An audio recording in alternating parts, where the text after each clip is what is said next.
Pour les utilisateurs de Macintosh, je vous propose maintenant de commenter la démarche pour télécharger un environnement de développement. Celui-ci, contrairement au PC, s'appelle MAMP, MAMP M pour Macintosh, contrairement à WAMP qui était destiné à Windows.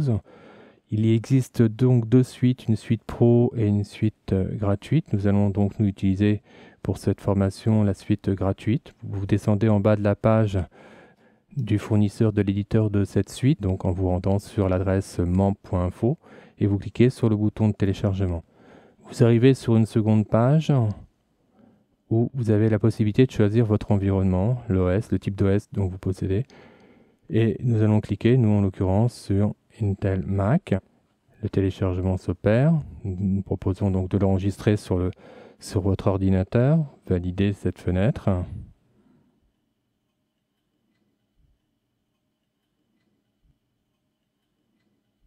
Une fois le téléchargement effectué, double-cliquez sur l'application.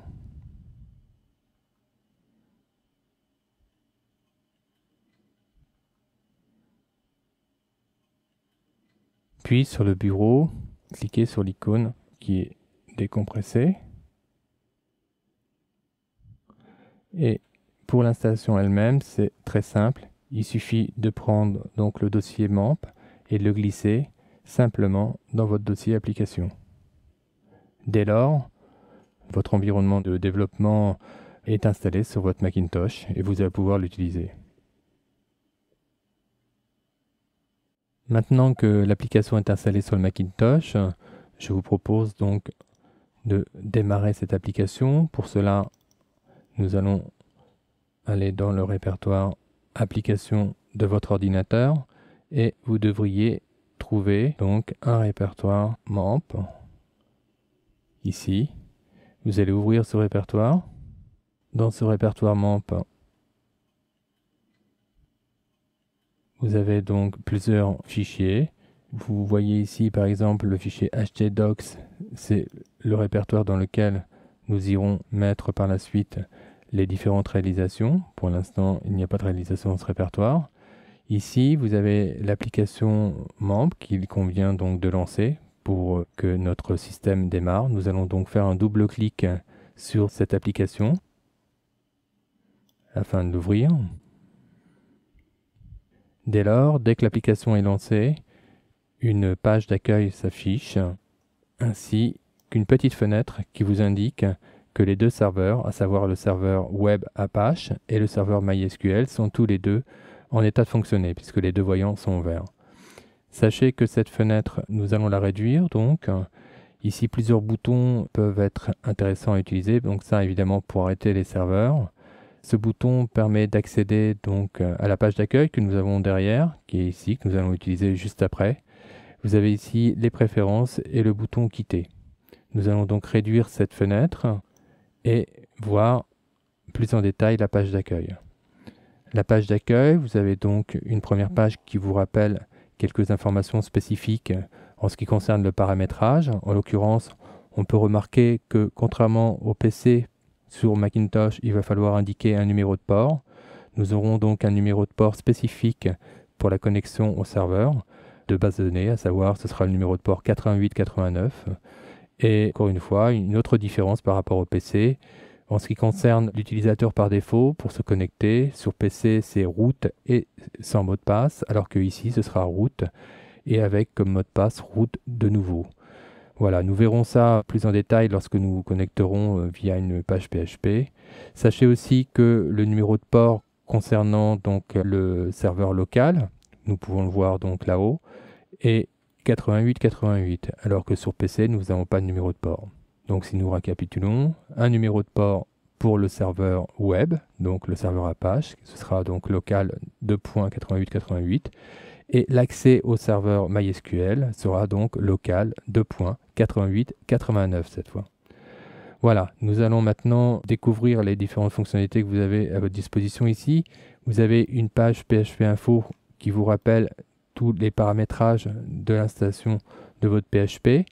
Cette page peut être très intéressante pour comparer l'environnement de votre serveur de développement avec le serveur de production, puisqu'une page PHP Info est très facile à générer puisqu'il suffit d'intégrer dans un script de PHP la fonction php-info parenthèse parenthèse. Voilà, donc nous allons ensuite cliquer sur le bouton phpMyAdmin qui, je vous le rappelle, correspond au gestionnaire de base de données qui nous permettra de créer les bases. Ce gestionnaire donc a la même apparence que sur PC, donc là pas trop de différence puisque c'est une application web. Nous aurons d'ailleurs l'occasion par la suite de commenter l'usage de ce gestionnaire lorsque nous allons créer notre première base de données. En ce qui concerne les fichiers PHP, ils devront être stockés donc au niveau de la racine du serveur, en l'occurrence localhost donc 2.8888. Nous allons donc nous rendre sur cette racine. Nous voyons donc qu'actuellement il n'y a rien donc au niveau de cette racine. Je vous propose donc d'y déposer le kit donc des fichiers que vous trouverez sur votre DVD. Pour cela donc nous allons ouvrir le répertoire qui correspond, à savoir, je vous rappelle pour la démarche qu'il faut se rendre donc sur MAMP, ensuite cliquer sur HTTP.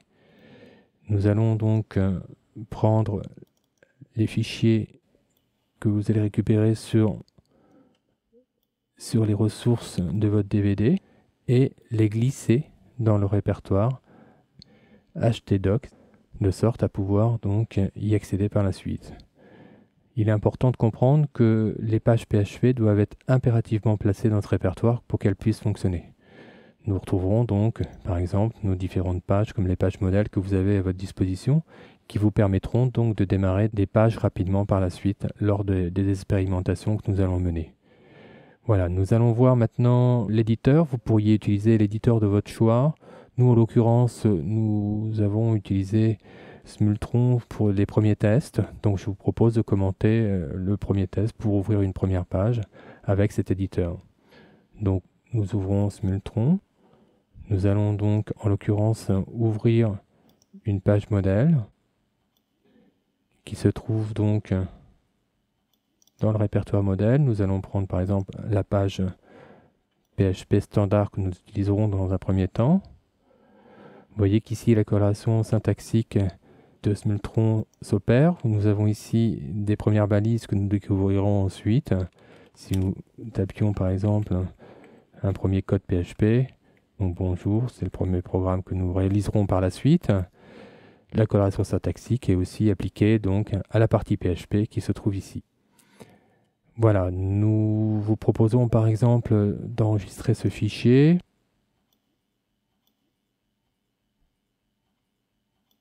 Il est donc important que ce fichier soit enregistré dans l'espace htdoc. Donc pour cela, il faut retrouver donc le dossier MAMP htdoc. Alors, si j'écarte un peu tout ça. Admettons que nous mettions cette première page donc dans l'environnement. Nous allons la nommer par exemple bonjour. Voilà. Cette page doit maintenant être disponible dans bonjour. Je propose de revenir donc sur notre précédente page. Dans le navigateur où nous avions découvert que dans le répertoire racine il n'y avait encore rien. Maintenant nous avons donc tous les répertoires des ressources du DVD. Si nous cliquons sur environnement, nous avons donc la page bonjour qui s'affiche, et si nous cliquons sur cette page, vous voyez que la première page PHP s'affiche et que bonjour s'affiche correctement, ce qui indique que votre serveur est en état de fonctionnement.